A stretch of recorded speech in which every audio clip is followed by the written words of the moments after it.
Bilangan tindakan untuk aksi nyata modul 1.4.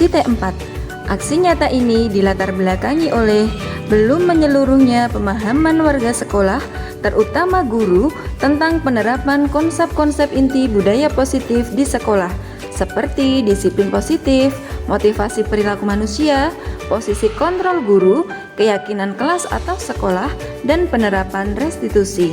Diharapkan jika seluruh konsep inti itu dipahami oleh seluruh warga sekolah, maka akan terbangun budaya yang positif yang baik di lingkungan sekolah.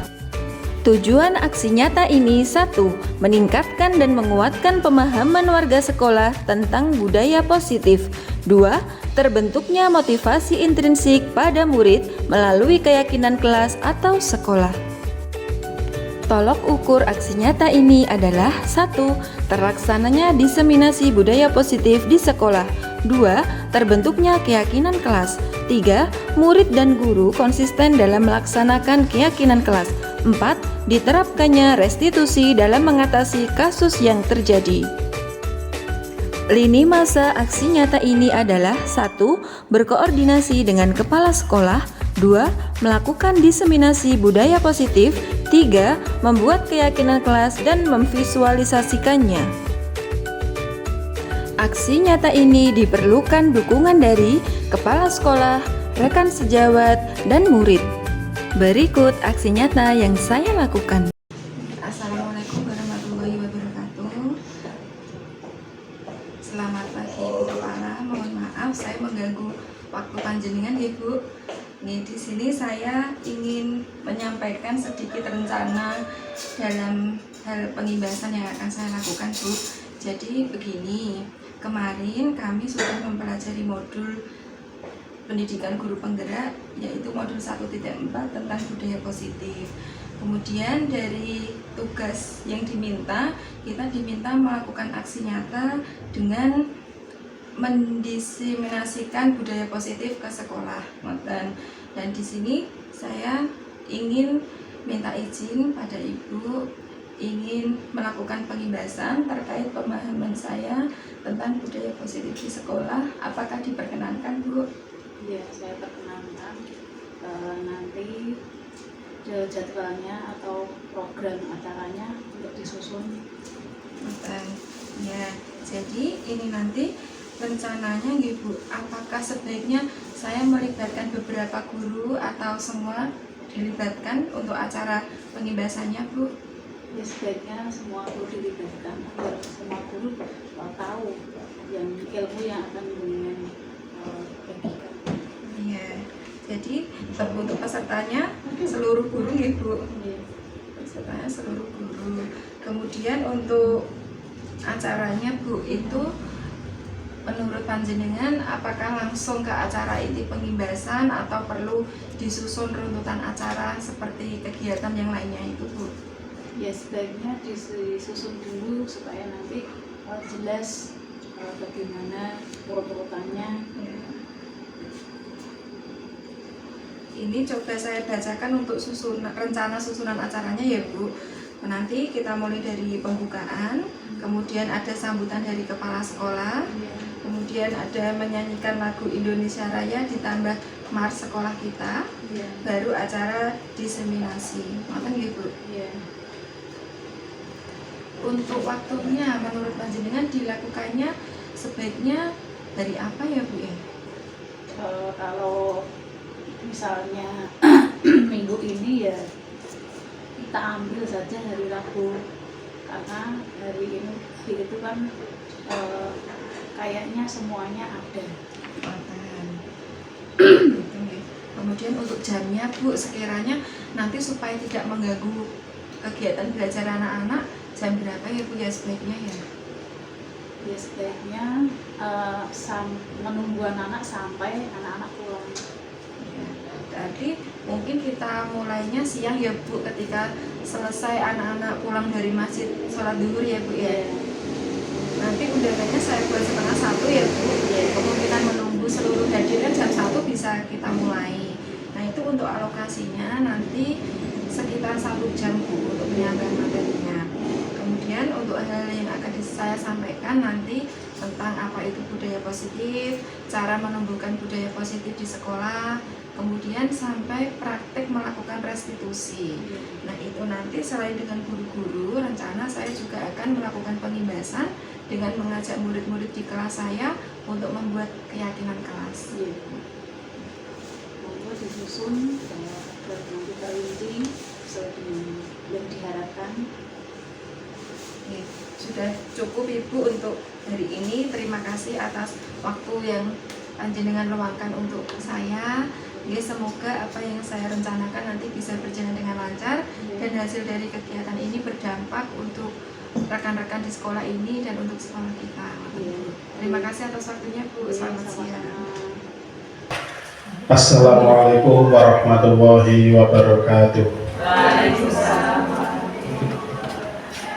Bismillahirrahmanirrahim. Alhamdulillahirabbil alamin. Wa bihi nasta'inu ala umuri dunya waddin. Wassalatu wassalamu ala asrofil anbiya'i wal mursalin wa ala alihi wa sahbihi ajma'in. Yang kami hormati Ibu Kepala SDN 2 Sranten, yang kami hormati Bapak Ibu Guru SDN 2 Sranten, dan Bapak Ibu Guru tamu undangan yang kami hormati.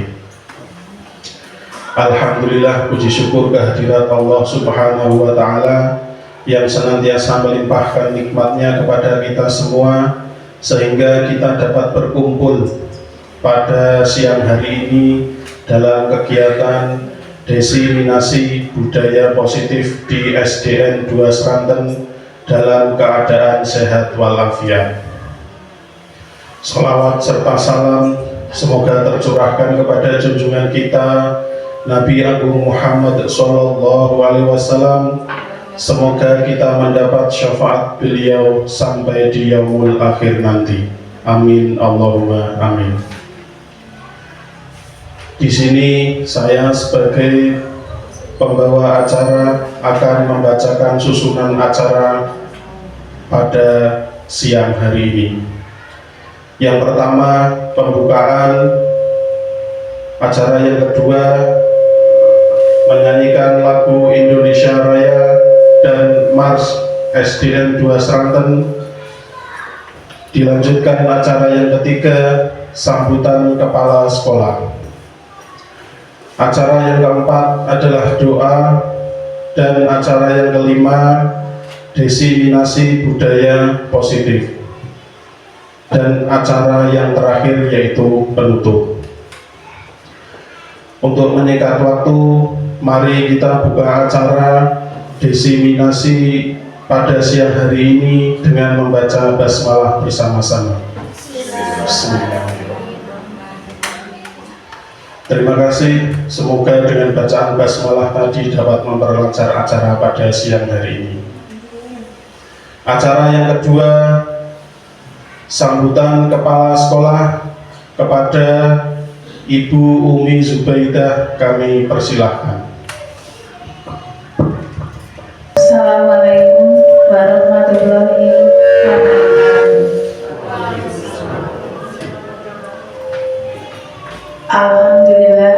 Alhamdulillahirabbil alamin.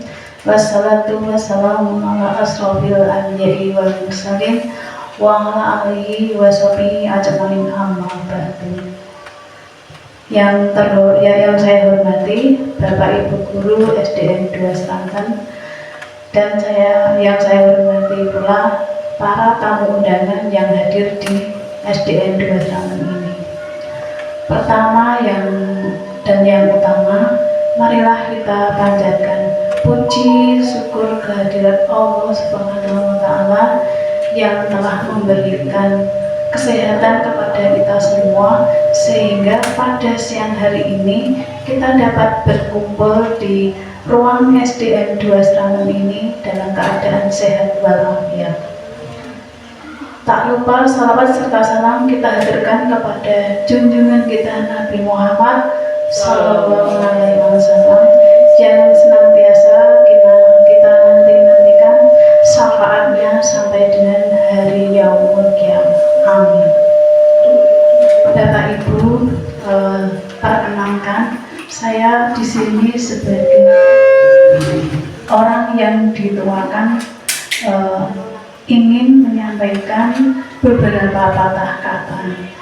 Yang pertama, saya mengucapkan terima kasih atas terselenggaranya diseminasi budaya positif. Kegiatan ini merupakan kegiatan dari Bu Rini yang nanti akan disampaikan atau ditularkan ilmunya kepada kita semua. Semoga setelah kegiatan ini ilmunya dapat bermanfaat untuk kita semuanya. Selanjutnya, semoga kegiatan ini dapat berjalan lancar sesuai dengan harapan kita semua. Sekian dari saya. Bila ada kurang lebihnya mohon maaf. Akhirul wassalamualaikum warahmatullahi wabarakatuh. Terima kasih pada Ibu Umi Subaidah atas sambutan yang diberikan. Acara selanjutnya yaitu menyanyikan lagu Indonesia Raya dan Mars SDN 2 Seranten kepada Ibu Tri Hanranti. Kami persilakan.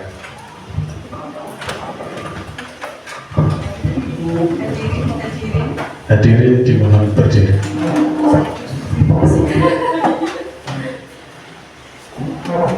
Hiduplah Indonesia Raya. Indonesia tanah airku, tanah tumpah darahku. Di sanalah aku berdiri, jadi pandu ibuku. Indonesia kebangsaanku, bangsa dan tanah airku. Marilah kita berseru, Indonesia bersatu. Hiduplah tanahku, hiduplah negeriku, bangsaku, rakyatku semuanya. Bangunlah jiwanya, bangunlah badannya untuk Indonesia Raya. Indonesia Raya, merdeka, merdeka, tanahku, negeriku yang ku cinta. Indonesia Raya, merdeka, merdeka, hiduplah Indonesia Raya. Indonesia Raya, merdeka, merdeka, tanahku, negeriku yang ku cinta. Indonesia Raya, merdeka, merdeka, hiduplah Indonesia Raya.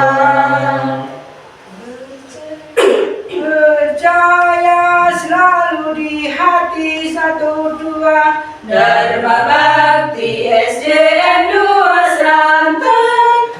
Cinta tanah air dan kepedulian, pengemban pendidikan, pembangun masa depan, mewujudkan pelajar Pancasila.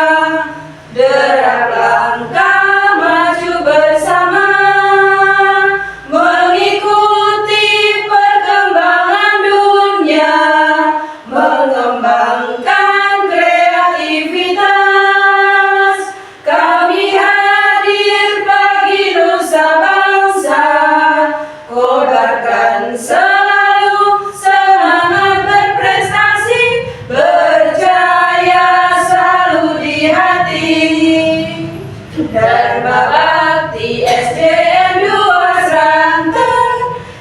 cinta tanah air dan kepedulian, pengemban pendidikan, pembangun masa depan, mewujudkan pelajar Pancasila.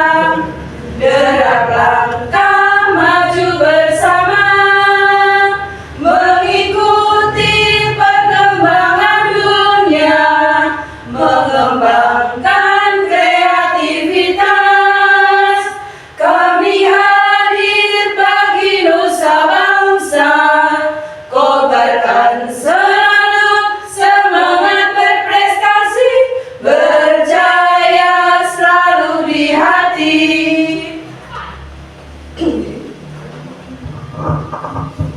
Hadirin dimohon duduk kembali.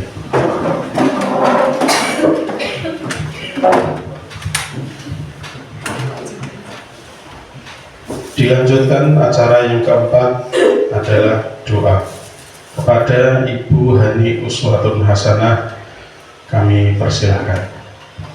Bismillahirrahmanirrahim. Assalamualaikum warahmatullahi wabarakatuh.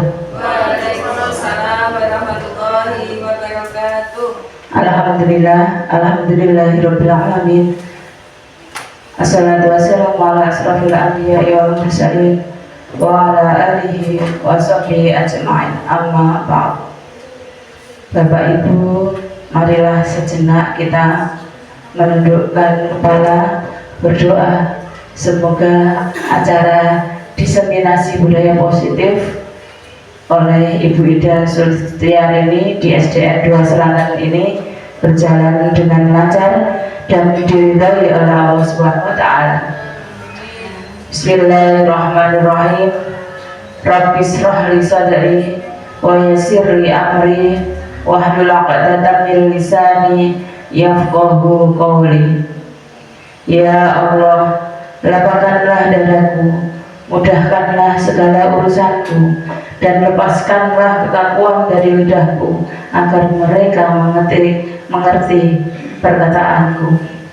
Rabbi yasir wa'in wa la tu'asir. Wahai Tuhanku, mudahkanlah urusanku, bantulah aku, dan janganlah Engkau persulit. Ya Allah, tidak ada kemudahan kecuali apa yang Engkau jadikan mudah, sedang yang susah bisa Engkau jadikan mudah apabila Engkau menghendakinya.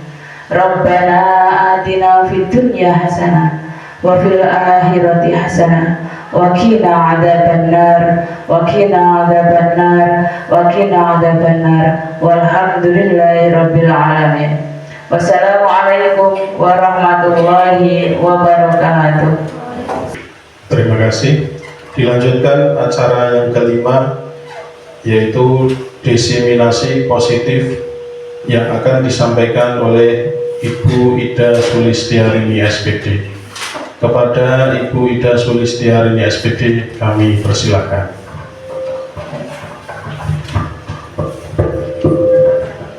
Terima kasih kepada Bapak Isnawan yang telah memberikan waktu kepada kami untuk memaparkan pemahaman kami tentang budaya positif. Bismillahirrahmanirrahim. Assalamualaikum warahmatullahi wabarakatuh. Selamat siang Bapak Ibu. Semuanya sudah makan siang? Belum. Alhamdulillah sama. Berarti yuk kita ikuti kegiatan ini dengan semangat supaya nanti cepat selesai, terus nanti segera kita makan bersama. Nanti kalau saya mengucapkan selamat siang, Bapak Ibu jawabnya yang semangat ya, biar tidak ngantuk. Nanti kalau saya mengucapkan selamat siang, jawabnya siang, siang, siang, tetap semangat. Bisa? Ya, coba ya, saya ulangi. Selamat siang Bapak Ibu. Siang, siang, siang, tetap semangat. Iya, hebat. Alhamdulillahirabbil alamin wa bihi nasta'inu ala umuri dunya waddin. wassalatu wassalamu ala asyrafil anbiya'i wal mursalin sayyidina wa maulana Muhammadin wa ala alihi wa sahbihi ajma'in, amma ba'du. Yang kami hormati Ibu Umi Zubaidah selaku Kepala SDN 2 Seraten, yang kami hormati Bapak Ibu Guru SDN 2 Seraten, dan yang kami hormati seluruh Bapak Ibu tamu undangan diseminasi budaya positif di SDN 2 Seraten. Alhamdulillah sampai pada detik ini kita semua dapat bermuajahah di tempat ini dengan keadaan sehat jasmani dan rohani, sehingga kita dapat mengikuti kegiatan diseminasi budaya positif dalam keadaan sehat. Salawat serta salam marilah senantiasa kita haturkan kepada junjungan kita baginda Nabi Agung Muhammad Sallallahu Alaihi Wasallam, dan semoga kita termasuk hambanya yang mendapat syafaat beliau in hada ila yaumil akhir, amin Allahumma amin. Sebelum saya memaparkan diseminasi budaya positif, saya mohon izin untuk memperkenalkan diri terlebih dahulu. Saya ucapkan salam dan bahagia untuk kita semua. Perkenalkan, nama saya Ida Sulistiarini, alamat di Dusun Dukusari, RT 2 RW 4, Kecamatan Susuan, Kabupaten Semarang. Saya bekerja di SD Negeri 2 Seraten sebagai guru kelas 1, dan di sini mohon izin untuk menyampaikan sedikit setetes pemahaman saya khususnya di pendidikan guru penggerak pada modul 1.4, yakni tentang budaya positif. Semoga nanti apa yang saya sampaikan dapat membawa manfaat untuk SD Negeri 2 Seraten, untuk Bapak Ibu, dan untuk pendidikan di Indonesia pada umumnya. Ada yang ngantuk? Ya, supaya tidak ngantuk, mohon berdiri dulu semuanya, kita boleh ice breaking dulu. Ya, semuanya boleh berdiri ya Bapak Ibu ya. Kita akan mengetes keseimbangan otak kanan dan otak kiri kita. Kira-kira apakah otak kita sudah seimbang atau hanya berat badan saja yang belum seimbang? Ngerti ya? Coba nanti boleh sambil menirukan videonya.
perasaannya setelah melakukan gerakan tadi Bapak Ibu?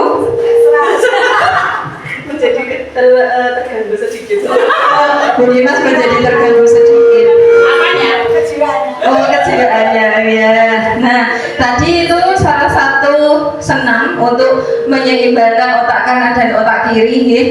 Nanti boleh dicoba di rumah sebagai latihan, semoga lebih seimbang setelah kegiatan ini ya. Bisa dipraktekkan di kelas Bapak Ibu. Sebelum kita mengajak anak-anak belajar, kita beri ice breaking dulu, bisa untuk menumbuhkan semangatnya, menumbuhkan rasa motivasinya dalam belajar. Ngoten nggih?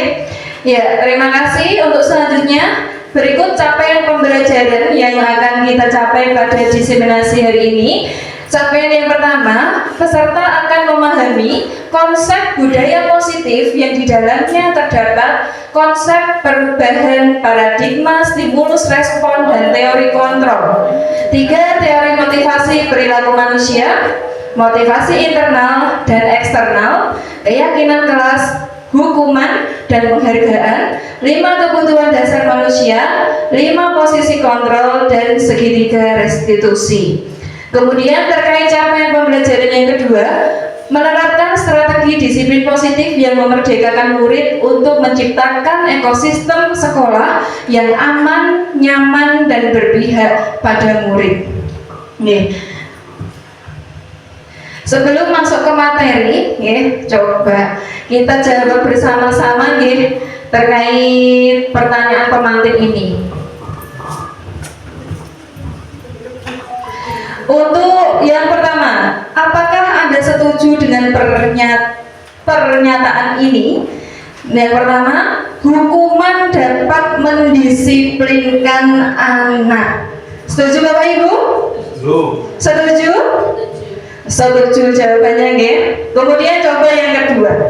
Pemberian hukuman dengan hal positif seperti membaca atau membersihkan halaman sekolah dapat meningkatkan disiplin anak. Setuju Bapak Ibu? Setuju ya. Yang ketiga, memberi penghargaan dapat meningkatkan motivasi belajar anak. Setuju? Ya. Dengan mantap semuanya dijawab, ketiga-tiganya menjawab setuju. Ya, mari kita akan membuka wawasan kita bersama-sama terkait budaya positif atau disiplin positif di sekolah. Ya. Kemudian, disiplin positif dan nilai-nilai kebajikan universal. Apakah yang terlintas di benak Bapak Ibu sekalian ketika mendengar kata disiplin? Tertib, taat, sesuai aturan. Kemudian untuk yang berikutnya, nilai-nilai kebajikan universal. Apa itu Bapak Ibu? Nilai-nilai baik yang diakui bersama. Sebentar, coba Bu Ani, saya belum mendengar. Ya Bu Ani, apa pemahaman Bu Ani tentang nilai-nilai kebajikan universal? Nilai-nilai baik yang diakui bersama.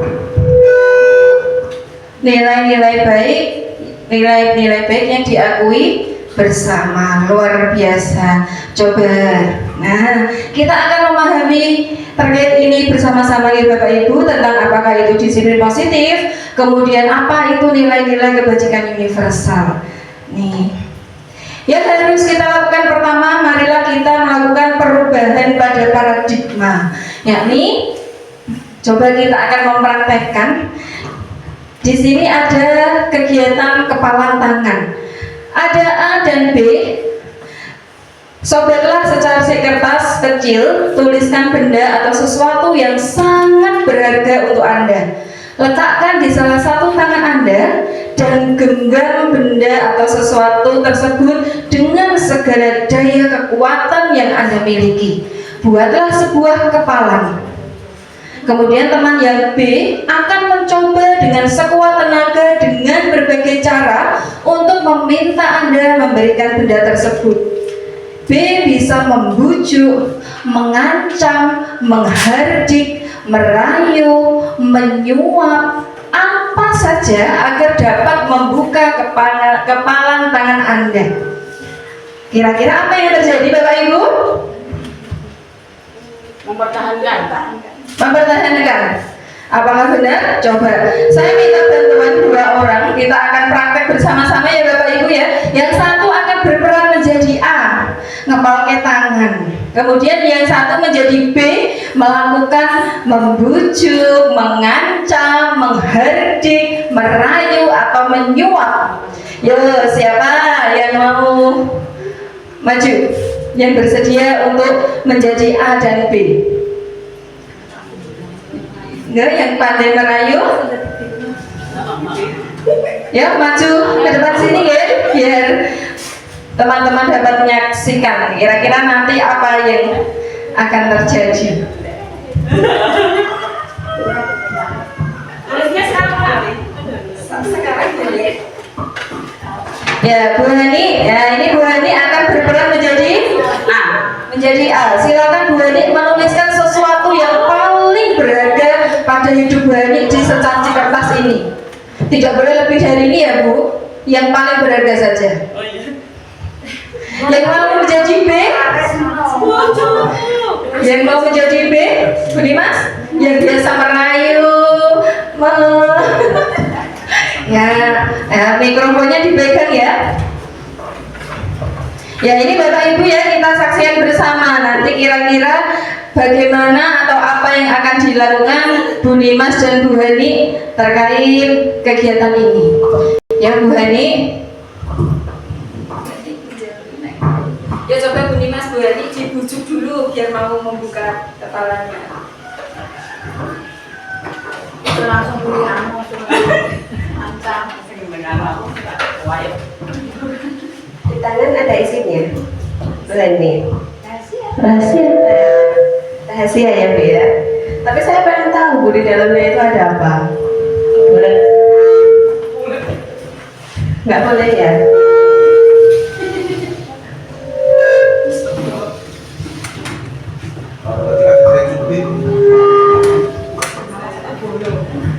Beneran nggak boleh ini Bu, nggak boleh. Kalau dekat sini Bu, coba Bu. Sini tuh, jangan jauh-jauh. Jangan jauh-jauh. Dekat dengan saya di sini.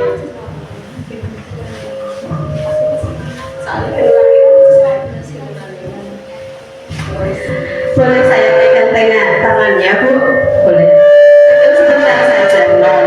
Itu tangannya bagus loh. Halus sekali loh itu tangannya. Coba saya pegang sebentar saja. Kalau misalkan Bu Hani nggak mau buka itu, saya bisa maksa loh Bu. Silahkan, saya paksa Ibu mau. Saya suka maksa Bu.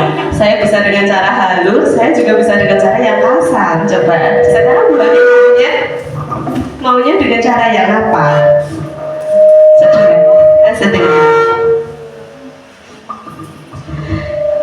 Kalau misalkan Ibu tidak mau buka itu, saya paksa dengan halus nggak mau, saya paksa dengan kasar nggak mau. Kalau misalkan saya nanti saya ada permen Bu, ini permennya manis sekali. Kalau misalkan Ibu makan ini, nanti Ibu jadi tambah manis.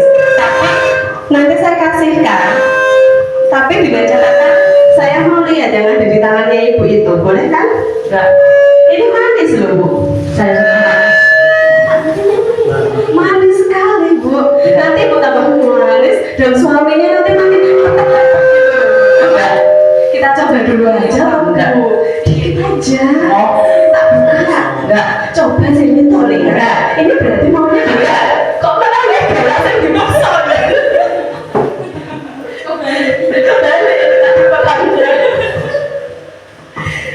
Ini beneran. Ini ternyata lebih galak yang dipaksa. Saya kurang galak seperti apa? Tadi saya rayu nggak mau. Saya kasih permen juga nggak mau. Nggak mau jadi lebih manis toh. Berarti saya paksa. Saya paksa ini. Saya udah nggak bisa dengan cara halus. Berarti saya mau tos dulu sama jenengan. Kalau tos mau kan? Mau. Iya, mari kita tos dulu sebentar saja. Oke, kita tos dulu ya. Kok ya pintar ya ternyata. Ya udah, kita salah salaman dulu aja. Salim dulu Mbak. Kita salim dulu ya, boleh disalim dulu.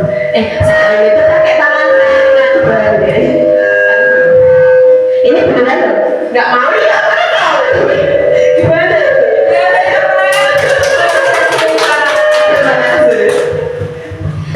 Ternyata itu tadi Bu Nima sudah membujuk, merayu, mengancam, menyuap, dan Bu Hani tetap tidak berkenan membukakan kepala tangannya. Coba Bu Hani, saya penasaran, mengapa Bu Hani belum berkenan membukakan kepala tangan Bu Hani?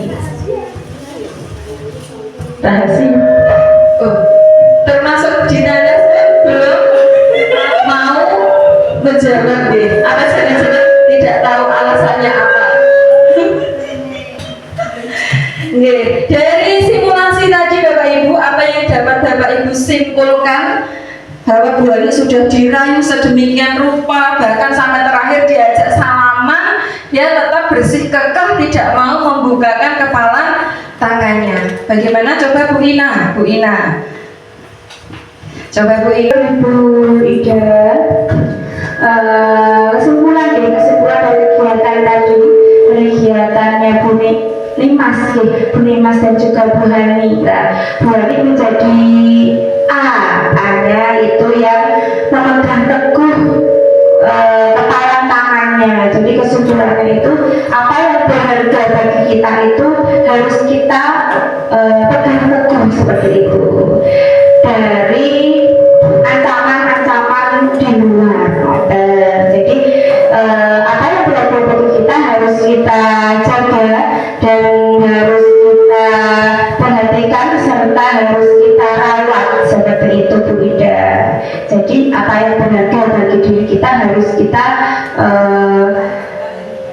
jaga dari ancaman-ancaman yang ada di luar. Konten Bu Ida. Ya, terima kasih, luar biasa sekali ya jawabannya.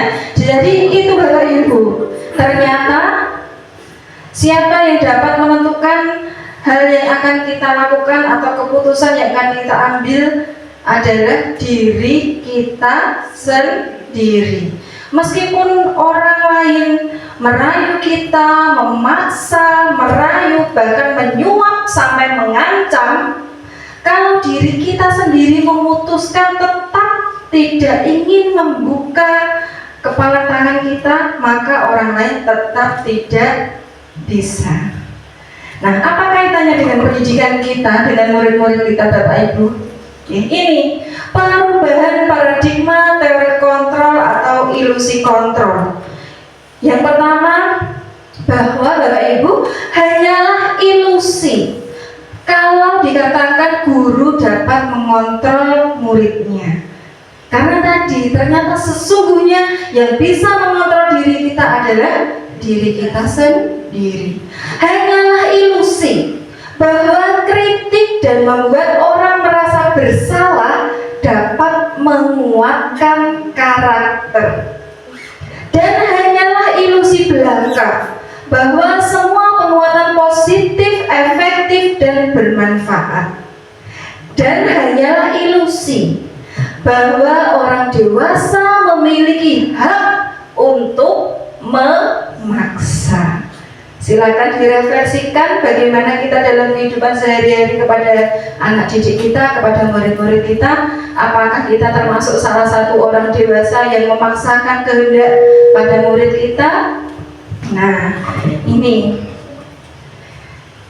perubahan paradigma yang kedua, yakni tentang perubahan paradigma stimulus respon teori kontrol.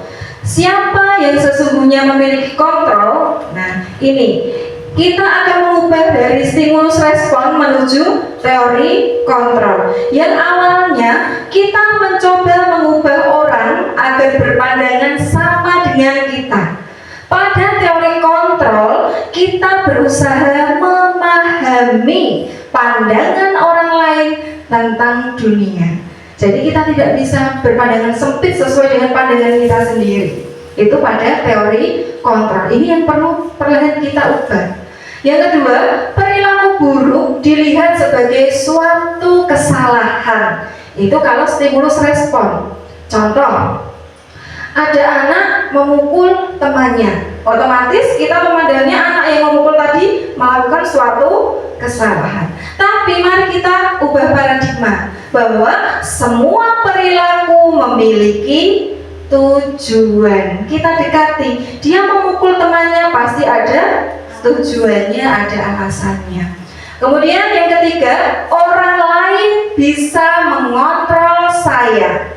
Nah, dari tadi ya, sudah langsung terlihat ternyata hanya Anda yang bisa mengontrol diri Anda sendiri. Kemudian saya bisa mengontrol orang lain. Nah, mari kita ubah menjadi Anda tidak bisa mengontrol orang lain. Kemudian pemaksaan ada pada saat bujukan gagal, kita ubah menjadi kolaborasi dan konsensus menciptakan pilihan-pilihan baru. Kemudian yang terakhir, model berpikir menang kalah, kita ubah menjadi model berpikir menang. Tadi disesuaikan dengan tujuannya, karena setiap perilaku memiliki tujuan. Kita masuk ke materi disiplin. Apakah makna disiplin? Tadi di awal sudah dijawab bahwa disiplin itu terkait tertib, terkait aturan, terkait sikap yang baik. Nah,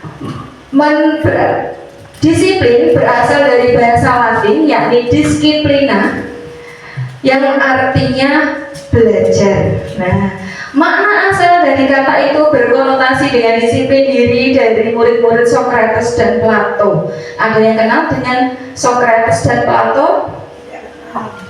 Belum? Itu beliau berdua itu adalah ahli filsafat, para filsuf. Saya kenalnya belum berkesempatan kenalan secara langsung karena saat saya sudah lahir beliau sepertinya sudah lebih dahulu meninggalkan dunia yang fana ini. Jadi saya mengenal beliau juga hanya dari beberapa buku yang beliau tulis tentang filsafat. Kemudian disiplin diri membuat orang menggali potensinya menuju sebuah tujuan apa yang dia hargai. Namun dalam budaya kita makna kata disiplin telah berubah menjadi sesuatu yang dilakukan seseorang pada orang lain untuk mendapatkan kepatuhan. Terbukti ya, tadi jawabannya aturan, tertib. Nah, tapi ternyata makna artinya sendiri itu adalah disiplin itu adalah belajar. Kecenderungan umum adalah menghubungkan kata disiplin dengan ketidaknyamanan, bukan dengan apa yang kita hargai atau pencapaian suatu tujuan mulia. Kemudian yang selanjutnya tentang nilai-nilai kebajikan universal. Apakah itu? Nilai-nilai kebajikan adalah sifat-sifat positif yang merupakan tujuan mulia yang ingin dicapai setiap individu. Nilai-nilai tersebut bersifat universal dan lintas bahasa, suku, bangsa, agama maupun latar belakang. Setiap perilaku atau perbuatan memiliki tujuan. Hal itu sesuai dengan pendapat Dr. William Glasser pada teori kontrol 1984. Kemudian, dengan mengaitkan nilai-nilai kebajikan yang diyakini seseorang, maka motivasi intrinsiknya akan terbangun, sehingga menggerakkan diri dalam untuk dapat mencapai tujuan mulia yang diinginkan. Menurut Diane Gosen 1998. Kemudian nilai-nilai kebajikan yang ingin dicapai setiap anak Indonesia kita kenal dengan istilah profil pelajar Pancasila. Ada berapa dimensi Bapak Ibu? Ada 6. Beriman, bertakwa kepada Tuhan Yang Maha Esa, dan berakhlak mulia, mandiri, bernalar kritis, berkebinekaan global, bergotong royong, dan kreatif. Nah, ini diharapkan output pendidikan kita dan nanti menjadi murid yang memiliki profil pelajar Pancasila. Sampai di sini ada yang ditanyakan dulu Bapak Ibu? Atau bisa kita lanjut? Lanjut. Bisa dipahami ya? Ya, terima kasih. Masih semangat ya? Masih. Ya, coba nih saya cek sebentar. Ya, kemarin yang sudah melirik akun YouTube saya, kemarin ada tamu baru nih, oleh-oleh dari Loka 2. Ya, nanti kalau saya mengambil bahas seperti ini, mengajak tepuk, nanti kita tepuknya namanya tepuk prongedor. Nanti dornya saya saja yang ditembak nih. Menawa setelah ditembak nanti saya jadi agak gimana gitu. Ya, nanti berarti prongedor. Itu kalau satu. Kalau dua berarti prongedor. Kalau tiga menyesuaikan. Bisa? Coba. Tepuk satu, prongedor. Lagi. Tepuk satu, prongedor. Tepuk dua, prongedor. Tepuk tiga, prongedor. Tepuk tiga dua satu,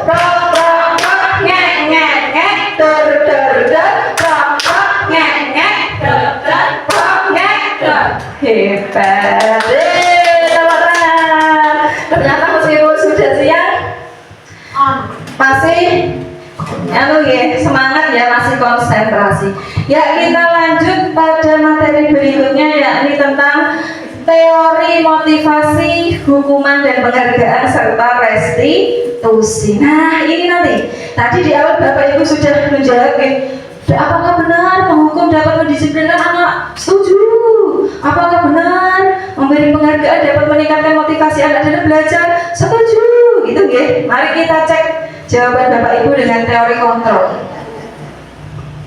Nah, ini yang pertama, bahwa teori motivasi perilaku manusia itu ada 3 Bapak Ibu. Yang pertama ada motivasi eksternal, kemudian ada motivasi internal, nah itu sepertinya ada typo dan motivasi internal tujuan disiplin positif. Yang pertama untuk menghindari ketidaknyamanan hukuman, kemudian yang kedua untuk mendapatkan imbalan dari orang lain atau institusi, dan yang ketiga adalah untuk menghargai diri sendiri. Ada yang kenal dengan foto ini Bapak Ibu? Kenal ya? Ya, tentunya sudah tidak asing lagi bahwa beliau adalah Bapak pendidikan kita, yakni Bapak Ki Hajar Dewantara. Oh ya, di situ sudah jelas ya. Menurut Ki Hajar Dewantara, berarti jelas itu adalah Pak Ki Hajar Dewantara. Merdeka itu artinya tidak hanya terlepas dari perintah, akan tetapi juga cakap buat memerintah diri sendiri. Ya, itu dituangkan oleh Ki Hajar Dewantara, Pemikiran Konsepsi Keteladanan Siap Merdeka, cetakan kelima tahun 2013, halaman 469. Nah, ini kemudian dihukum oleh penghargaan. Benar ya Bapak Ibu, siapa sih yang ketika mendapatkan penghargaan tidak senang? Siapa sih yang tidak ingin mendapatkan atau memperoleh penghargaan? Bahwa penghargaan berlaku sama dengan hukuman, dalam arti meminta atau membujuk seseorang melakukan sesuatu untuk memenuhi suatu tujuan tertentu dari orang yang meminta atau membujuk.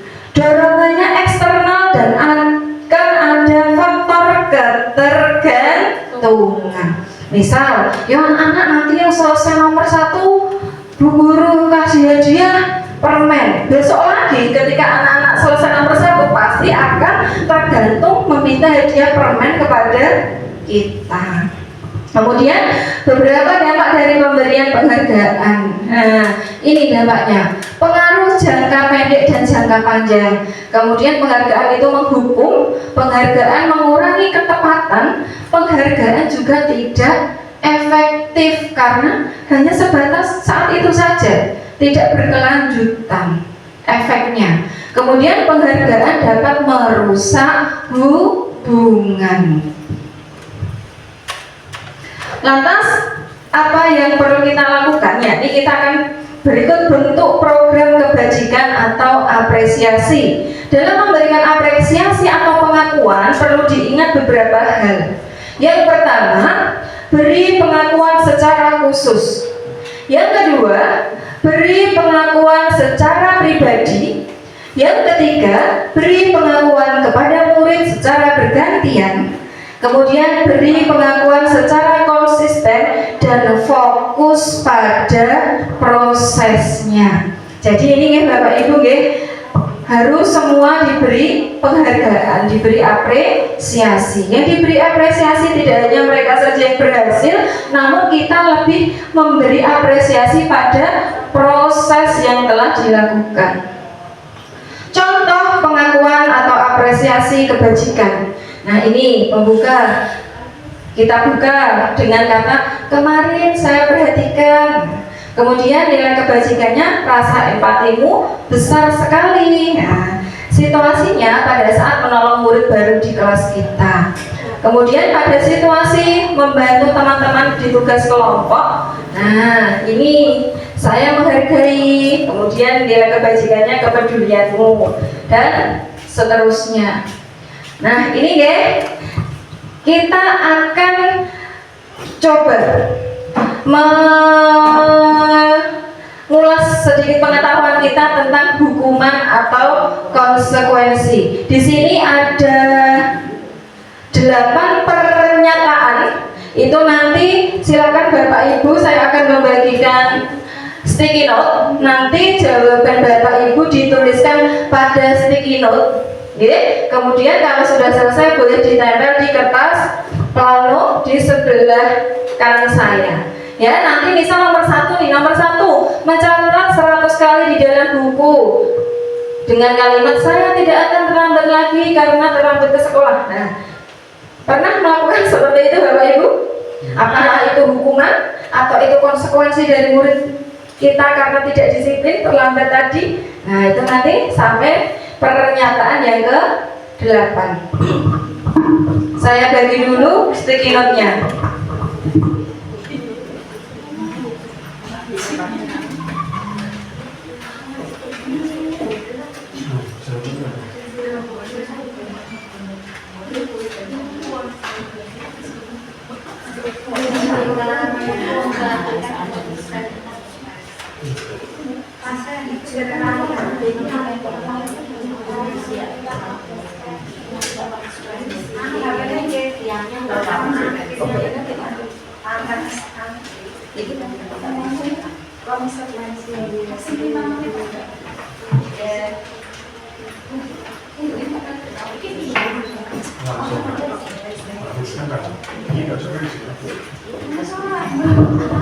Silakan dituliskan jawabannya Bapak Ibu.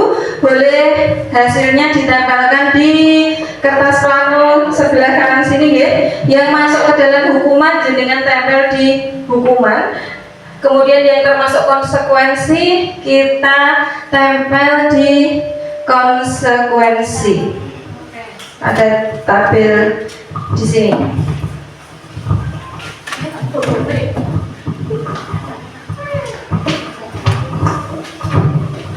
Ini nanti kalau mungkin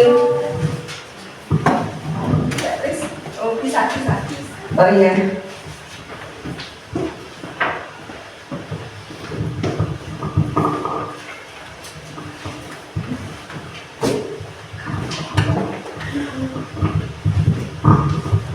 Ya, Bu Krismi, coba Bu Krismi. Tadi Bu Krismi menempelkan yang pertama kali saya beri apresiasi, silahkan dipegang dulu mikrofonnya. Saya pengen ngobrol sama Bu Kris hari ini. Ya, Bu Krismi tadi menggantikan kertas tugas teman yang dicoret-coret. Bu Krismi masukkan ke konsekuensi. Apa alasannya? Alasannya karena itu adalah akibat dari melakukan yang kita sudah sepakati. Jadi sudah ada kesepakatan sebelumnya. Bukan kalau hukuman berarti kan dia akan diapakan gitu, tidak menggantikan kesadaran dari dalam dirinya sendiri. Iya, luar biasa Bapak, tepat sekali Ibu. Tepuk tangan untuk Bu Krismi. Ya, betul sekali bahwa konsekuensi itu seperti itu Bapak Ibu. Bentuk pertanggungjawaban yang harus dilakukan. Coba kita cek jawaban Bapak Ibu apakah sudah sesuai. Nah ini ternyata mencatat 100 kali di dalam buku kalimat dengan kalimat saya tidak akan terlambat lagi, karena anak tersebut terlambat sekolah itu merupakan hukuman. Ya, sudah betul. Kemudian lari mengelilingi lapangan basket 2 kali karena terlambat hadir di sekolah termasuk hukuman. Karena terlambat masuk sekolah. Oke, itu ya. Kemudian murid diminta untuk push up 15 kali karena tidak menggunakan masker ke sekolah juga termasuk hukuman. Menggantikan kertas tugas teman yang telah dicoret-coret termasuk konsekuensi. Membersihkan tumpahan air di meja tulis karena tersenggol pada saat belajar itu adalah konsekuensi. Murid disuruh untuk mengenakan sepatu seharian di sekolah karena tidak mengenakan sepatu hitam, itu bentuk hukuman. Dan lari mengelilingi lapangan basket 2 kali karena terlambat 10 menit untuk pelajaran PJOK merupakan konsekuensi. Ada yang ingin mengkritisi dari 8 pernyataan ini? 6 pernyataan ini? Coba, apa bedanya? Yang pernyataan kedua dan keenam sama-sama disuruh mengelilingi lapangan basket sebanyak 2 kali. Yang satu karena terlambat hadir sekolah, dan yang satu karena terlambat untuk pelajaran PJOK. Yang satu tadi termasuk hukuman, sedangkan yang ketika terlambat saat mengikuti pelajaran PJOK itu merupakan konsekuensi. Ada yang bisa menjelaskan atau menjabarkan mengapa ya sama-sama mengelilingi lapangan loh, kok yang satu termasuk hukuman, yang satu konsekuensi? Ada yang tahu Bapak Ibu? Nggih, karena yang kalimat yang ke-6 itu termasuk konsekuensi, dianggap bahwa ketika anak-anak mengelilingi lapangan sebanyak 2 kali karena dia terlambat PJOK, itu termasuk hal yang harus ya sebagai bentuk pertanggungjawaban dia terlambat mengikuti pelajaran PJOK, dianggap sebagai kegiatan pemanasan seperti itu, dan itu termasuk hukuman ketika itu merupakan pelanggaran atau keterlambatannya secara global, tidak hanya di pelajaran PJOK. Karena bisa jadi anak terlambat itu berarti sudah ketinggalan tadi, tidak ikut kegiatan pemanasan. Bisa diterima Bapak Ibu? Bisa nih. Lanjut. Nah ini apa perbedaan hukuman dan konsekuensi? Bahwa hukuman merupakan sesuatu yang menyakitkan harus terjadi, kemudian membuat anak sakit baik itu fisik maupun hati untuk jangka waktu yang lama. Kemudian anak membenci kedisiplinan, paksaan mendorong anak menyakiti diri sendiri, konsep diri yang buruk, anak belajar untuk menyembunyikan kesalahan, marah, rasa bersalah, dipermalukan, merasa tak dihargai. Sedangkan konsekuensi merupakan sesuatu yang harus terjadi, membuat anak merasa tidak nyaman dalam jangka waktu pendek. Anak menghargai disiplin, kemudian adanya stimulus dan tanggapan, mendorong anak agar mudah menyesuaikan diri. Kemudian konsep diri yang baik, anak belajar untuk mematuhi peraturan, dan kehilangan hak dibuat tidak nyaman diasingkan untuk waktu yang sementara. Lanjut.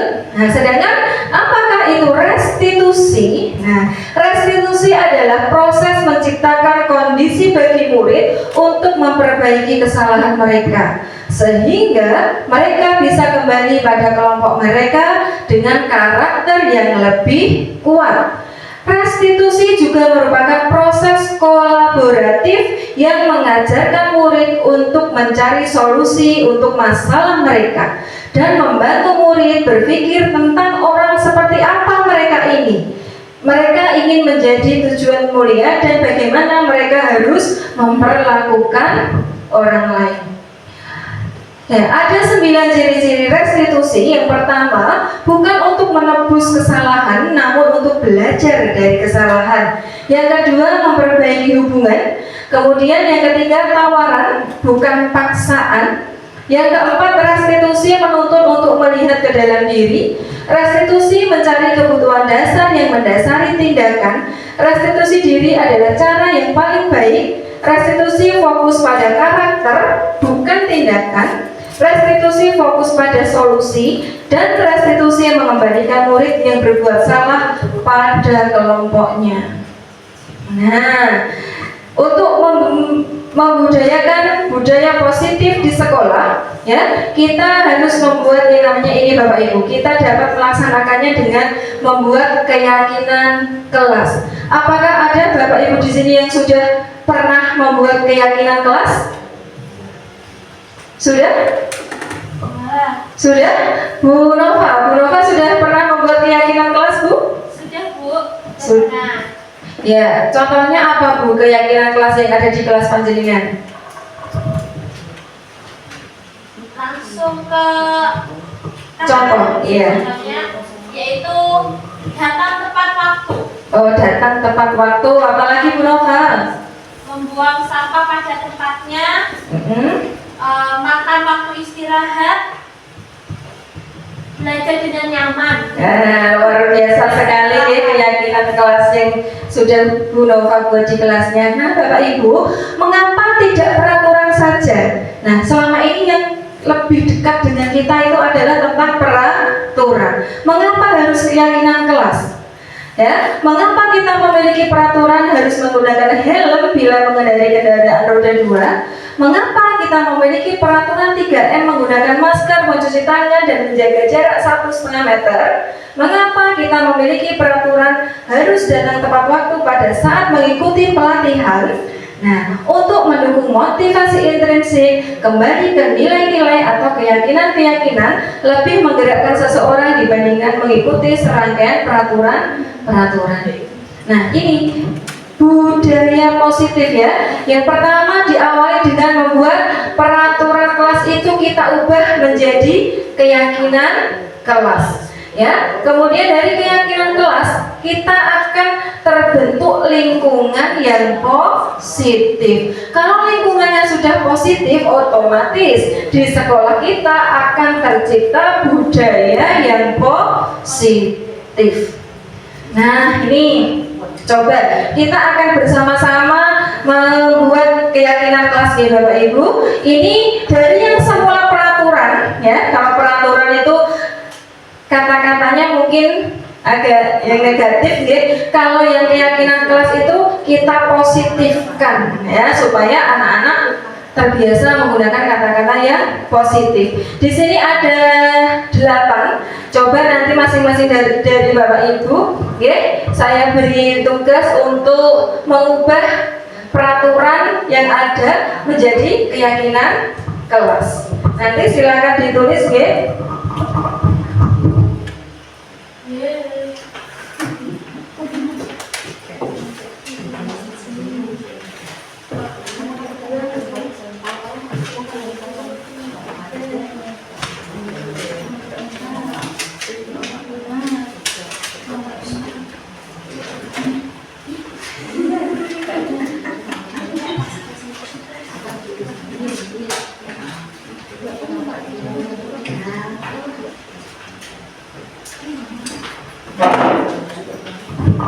Ya, coba Bu Dimas yang nomor 1, Bu Dimas yang menempelkan, coba Bu Dimas jawab di kertas, sudah?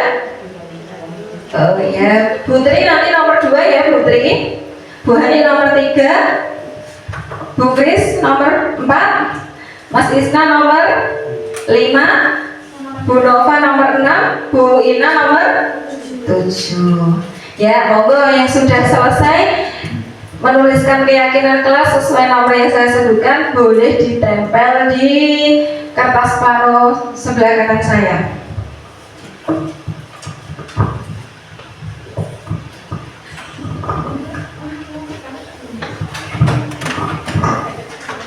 Ya, disesuaikan nomornya ya Bu. Di sini sudah ada urutannya.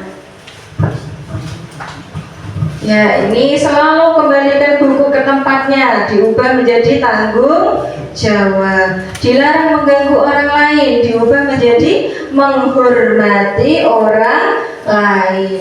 Hadir di sekolah 15 menit sebelum pelajaran dimulai. komitmen. Kemudian bergantian atau menunggu giliran, menghormati orang lain, bersabar.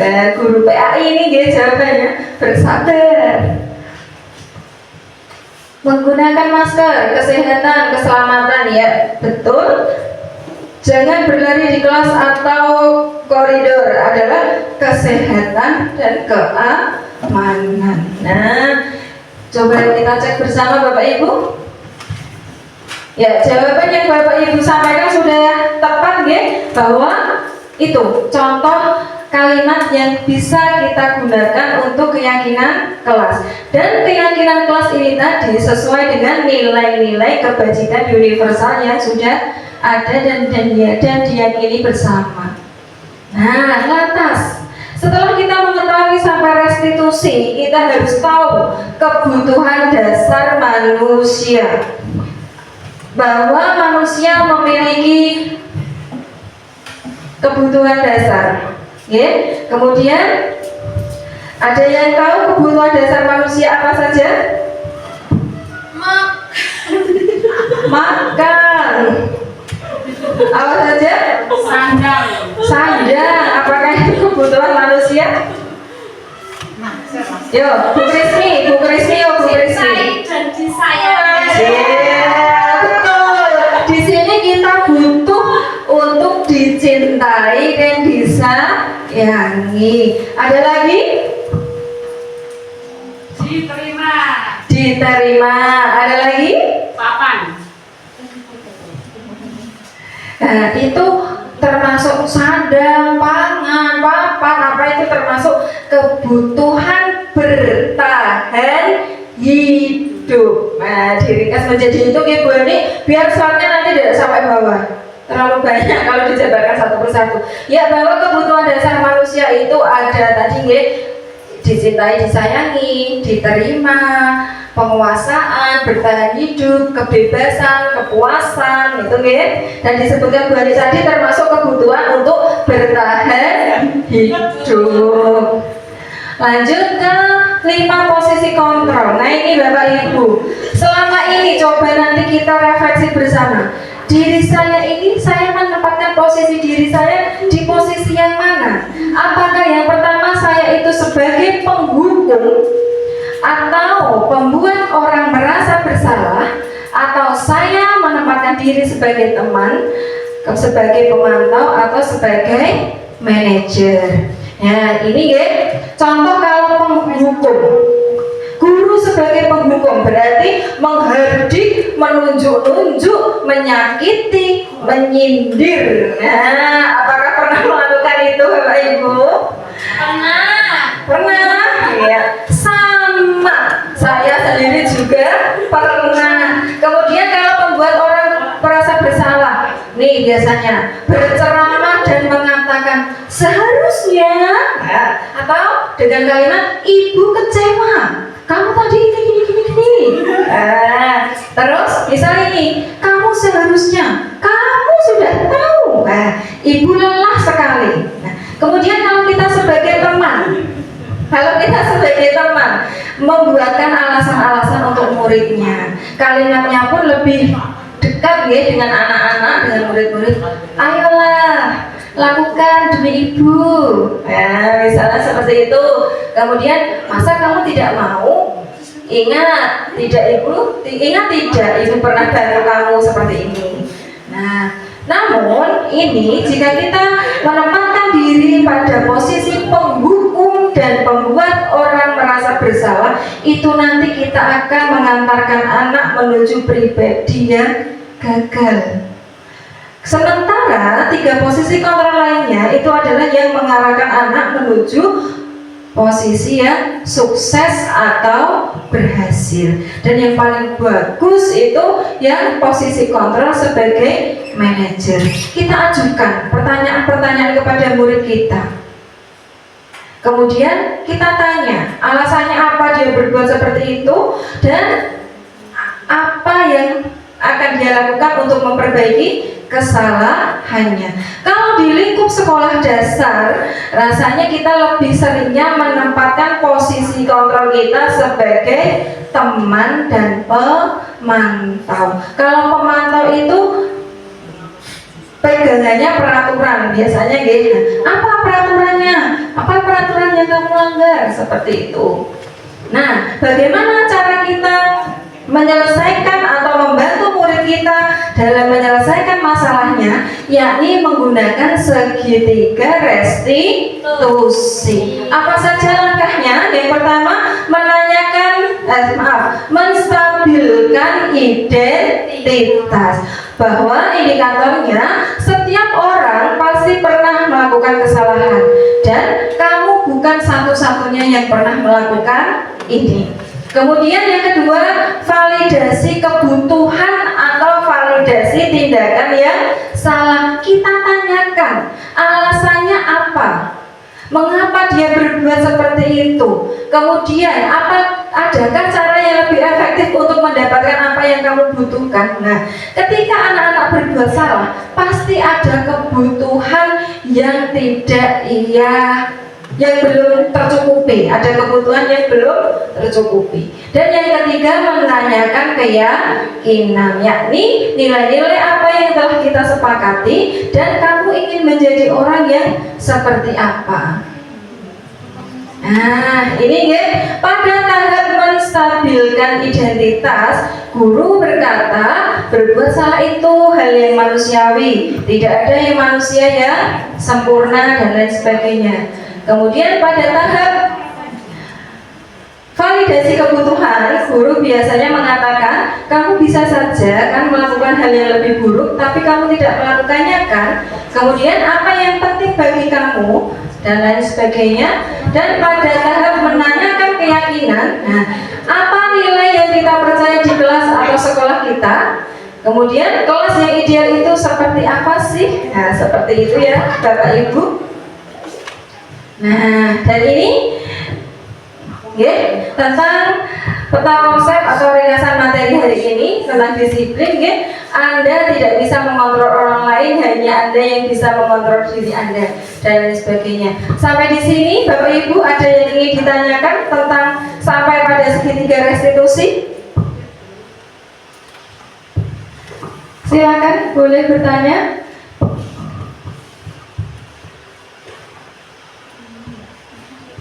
Atau mau praktek? Oh ya, Bu Nova, silakan Bu Nova. Mungkin nanti kalau saya tidak bisa menjawab, bisa dibantu jawabannya. Iya Bu, begini, di dalam kita menangani kasus anak-anak kan harus menggunakan segitiga restitusi. Nah, saya kan belum paham Bu, belum bisa untuk menerapkannya.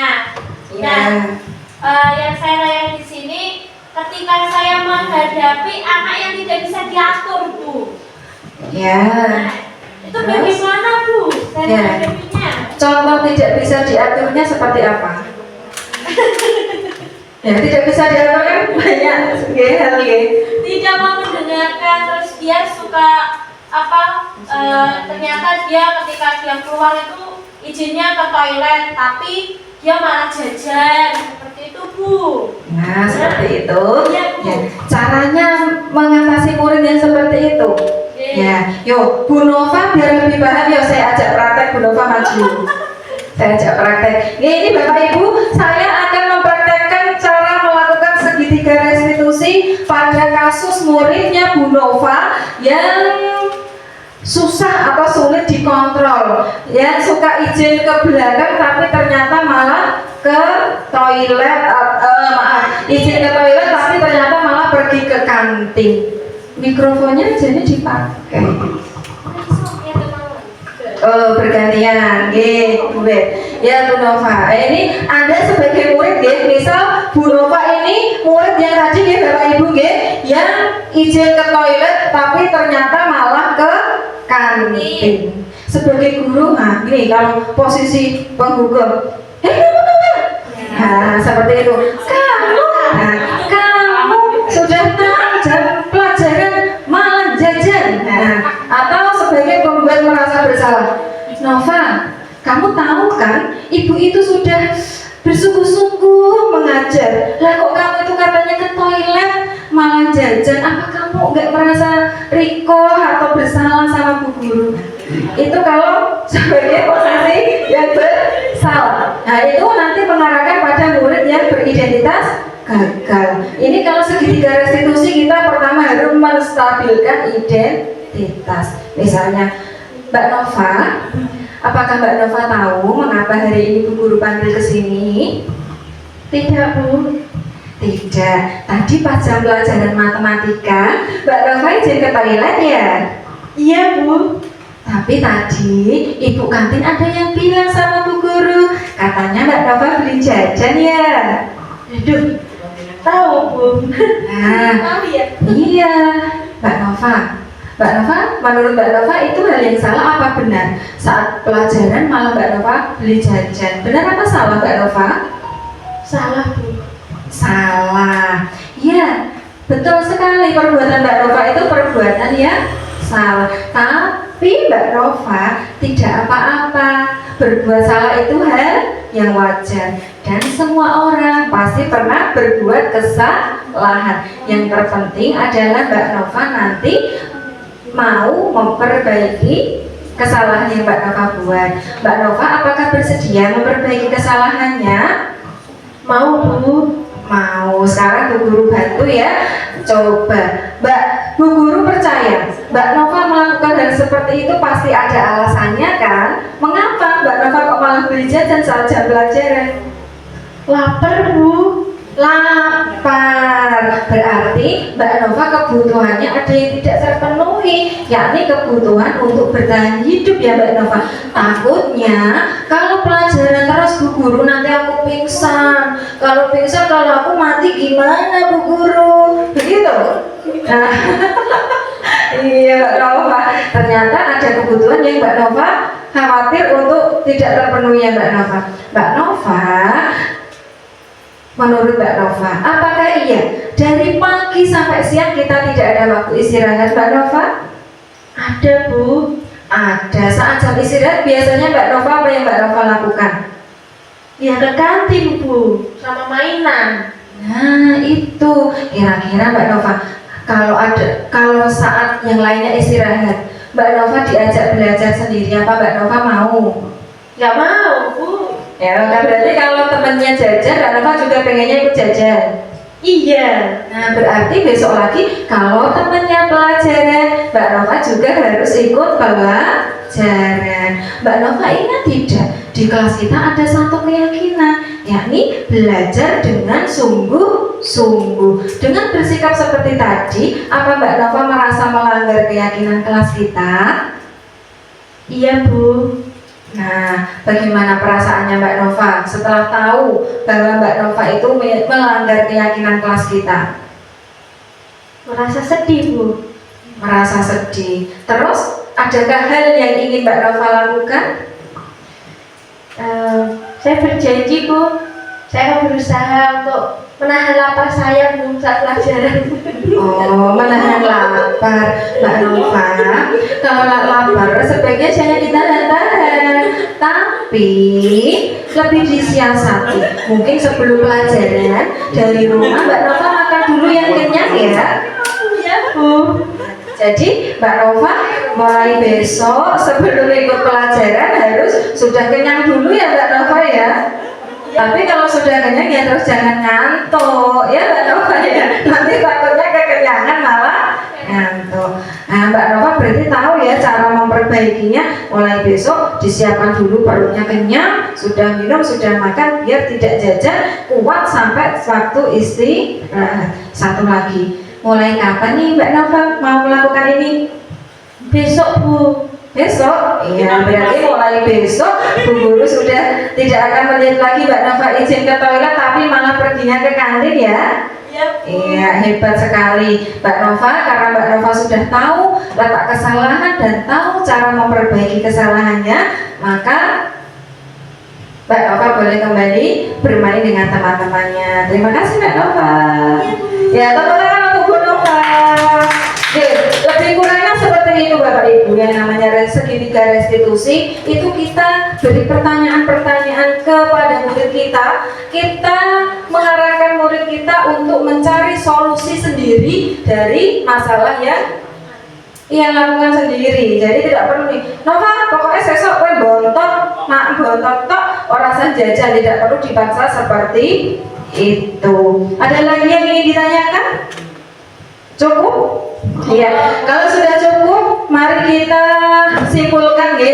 Ini kesimpulan dari materi budaya positif yang saya diseminasikan, bahwa Anda tidak bisa mengontrol orang lain, hanya Anda yang bisa mengontrol diri Anda sendiri. Kemudian semua perilaku memiliki tujuan. Kemudian model berpikir menang-menang, kolaborasi dan konsensus menciptakan pilihan-pilihan baru. Dan realitas atau kebutuhan kita berbeda-beda. Kita berusaha memahami pandangan orang lain tentang dunia. Setiap orang memiliki gambaran yang berbeda-beda. Nah, Bapak Ibu, masih semangat? Mana semangatmu? Ini semangatku. Kalau kau suka hati, tepuk tangan. Kalau kau suka hati, tepuk tangan. Kalau kau suka hati, mari kita lakukan. Kalau kau suka hati, tepuk tangan. Nah, ini saya rangkumkan menjadi ini, nanti kita ganti teks lagunya ya. Tadi dengan lagu tadi Bapak Ibu sudah tidak asing ya, pasti ya. Setiap hari, hampir setiap hari ngajak anak-anak menyanyikan itu, baik itu saat pelajaran maupun saat ekstrakurikuler. Nah, nanti ini sebagai mempermudah kita untuk mengingat materi kita hari ini. Ya, saya contohkan dulu sebelum kita nyanyikan bersama. Ayo terapkan budaya positif, ajak murid buat keyakinan kelas. Jika terjadi kasus, ketahui penyebabnya, lalu cari solusinya. Ambil peran sebagai posisi kontrol, laksanakan langkah-langkah restitusi, stabilkan identitas, validasi tindakan, dan tanyakan keyakinan. Yuk, supaya Bapak Ibu juga mengingat materi ini, kita nyanyi bersama. Boleh sambil tepuk tangan ya Bapak Ibu ya. Yuk, sama boleh sambil melakukan yuk. 1, 2, 3. Ayo terapkan budaya positif, ajak murid buat keyakinan kelas. Jika terjadi kasus, ketahui penyebabnya, lalu cari solusinya. Ambil peran sebagai posisi kontrol, laksanakan langkah-langkah restitusi, stabilkan identitas, validasi tindakan, dan tanyakan keyakinan. Ya, tepuk tangan untuk kita semua. Sebelum saya akhiri, saya mohon untuk ada perwakilan dari Bapak Ibu menyampaikan umpan balik dan refleksi terkait materi yang saya sampaikan hari ini. Monggo, Bu Krismi. Silakan Bu Krismi. Bapak satu, ibu satu. Ya, Bapak satu, Ibu satu.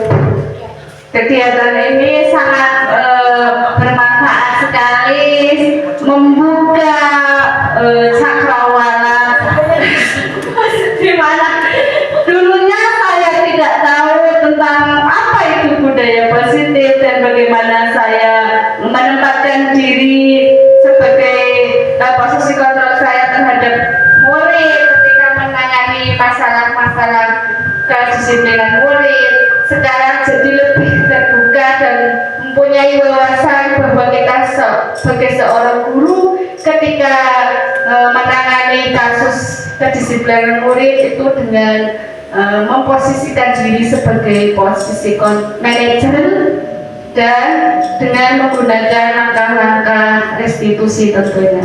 Terima kasih. Ya, hebat. Bu Krismi sebentar, Bu Krismi dulu coba saya cek. Coba tadi ada yang dipahami tidak, meskipun sedikit ilmunya nyata tidak. Ada berapa langkah terus itu. Yang saya pahami tadi ada 3 langkah ya. Yang satu menstabilkan identitas, yang kedua memvalidasi tindakan yang salah, dan yang ketiga menanyakan keyakinan kepada murid tentunya. Oh iya, bagaimana Bapak Ibu? Apakah benar jawaban dari Bu Krismi? Betul. Kita beri tepuk jempol untuk Bu Krismi. Tepuk jempol. Jempol kanan, jempol kiri, 2 jempol. Jempol salut. Oh ya, terima kasih Bu Krismi atas umpan balik dan refleksinya. Mungkin dari Pak Isnawan sedikit diberikan umpan baliknya Bapak. Terima kasih. Monggo Pak Isnawan. Bapak Isnawan.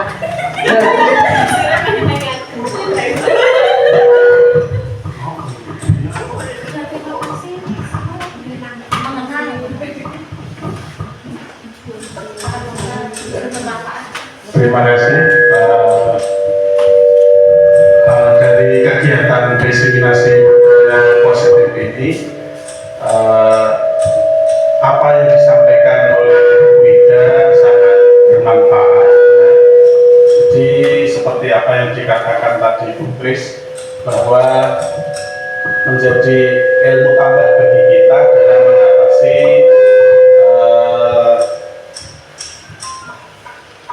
mendisiplinkan anak di sekolah.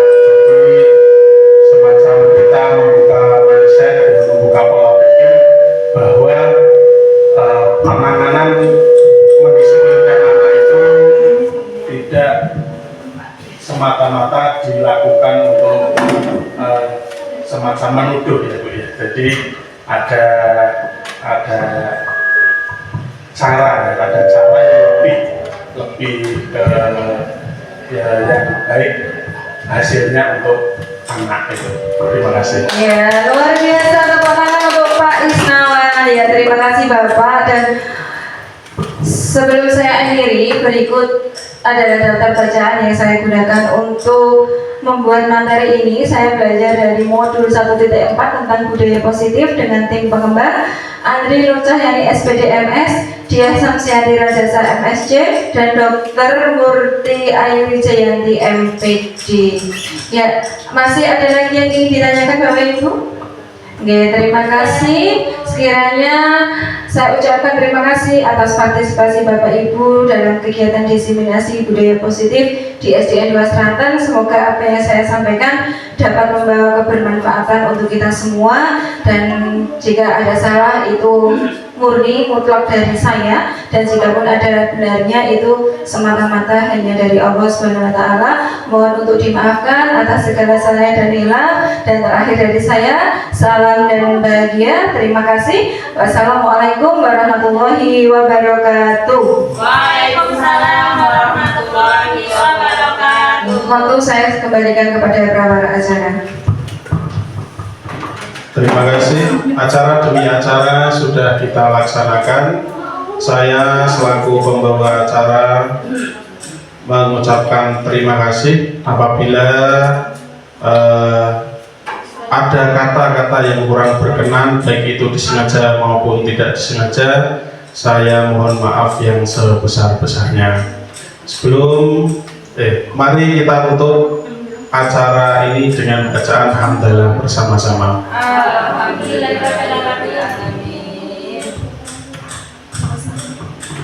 Wassalamualaikum warahmatullahi wabarakatuh.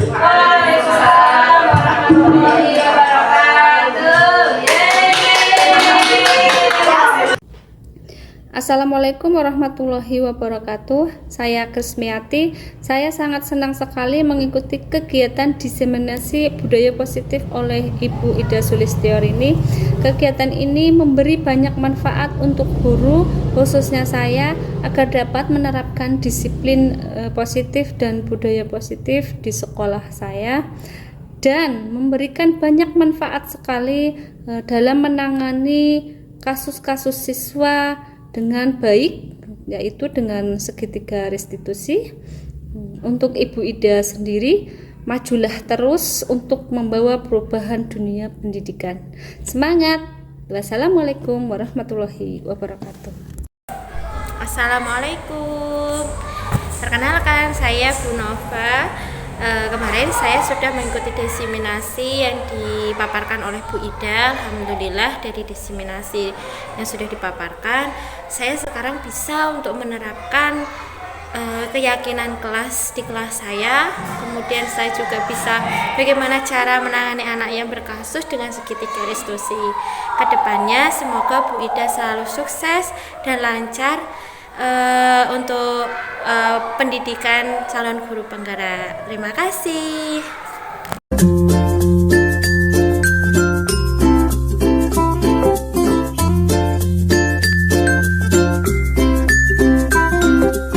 Tanya Mbak Natasha, dari ke-8 nilai tadi Mbak Natasha sudah setuju belum?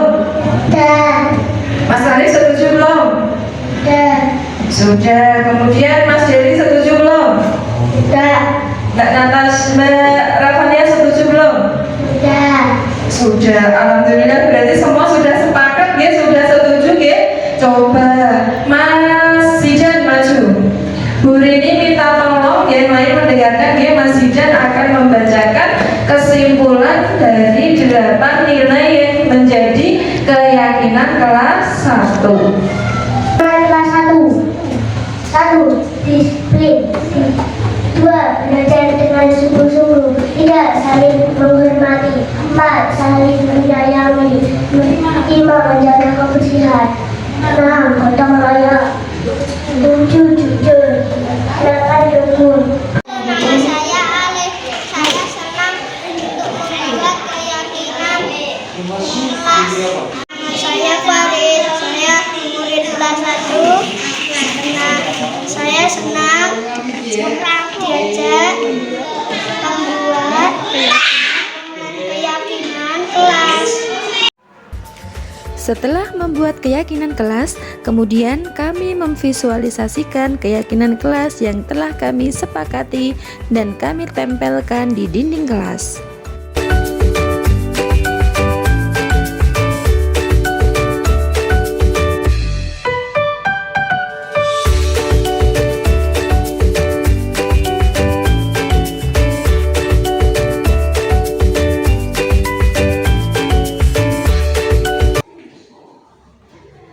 Assalamualaikum warahmatullahi wabarakatuh. Salam dan bahagia. Pada kesempatan kali ini, saya akan merefleksikan hasil aksi nyata modul 1.4 tentang budaya positif yang telah saya laksanakan. Alhamdulillah, secara keseluruhan saya telah melaksanakan aksi nyata modul 1.4 sesuai dengan rancangan yang telah saya buat sebelumnya. Adapun beberapa kegiatan yang sudah saya laksanakan, yang pertama, saya sudah berkonsultasi dengan kepala sekolah terkait kegiatan diseminasi yang akan saya lakukan di sekolah. Dan alhamdulillah, kepala sekolah menyetujui rancangan yang telah saya buat. Yang kedua, saya sudah melaksanakan diseminasi budaya positif di SDN 2 Seraten tempat saya bekerja. Kegiatan diseminasi ini diikuti oleh kepala sekolah dan Bapak Ibu guru di SDN 2 Seraten. Secara keseluruhan, kegiatan diseminasi berjalan dengan lancar dengan alokasi waktu lebih kurang 1,5 jam. Namun, ada beberapa kendala teknis yang saya alami. Yang pertama, kendala berasal dari suara sound system yang kurang kondusif, sehingga mengganggu jalannya diseminasi. Namun, alhamdulillah saya dan rekan-rekan tetap menyelesaikan kegiatan diseminasi dengan semangat sampai kegiatan selesai. Kegiatan yang ketiga, saya juga sudah melakukan aksi nyata dengan mengajak murid di kelas saya untuk membuat keyakinan kelas dan memvisualisasikan keyakinan kelas yang telah kami sepakati. Alhamdulillah, pada kegiatan ini tidak ada kendala yang signifikan. Namun, hal ini sangat disayangkan. Ternyata ada 3 orang anak pada saat visualisasi keyakinan kelas, mereka tidak ikut membuatnya karena ada 1 anak yang sedang sakit dan 2 anak lain izin ada kepentingan keluarga. Langkah ke depan sebagai perbaikan yang akan saya lakukan, yang pertama, saya akan mencoba mempersiapkan lebih awal lagi.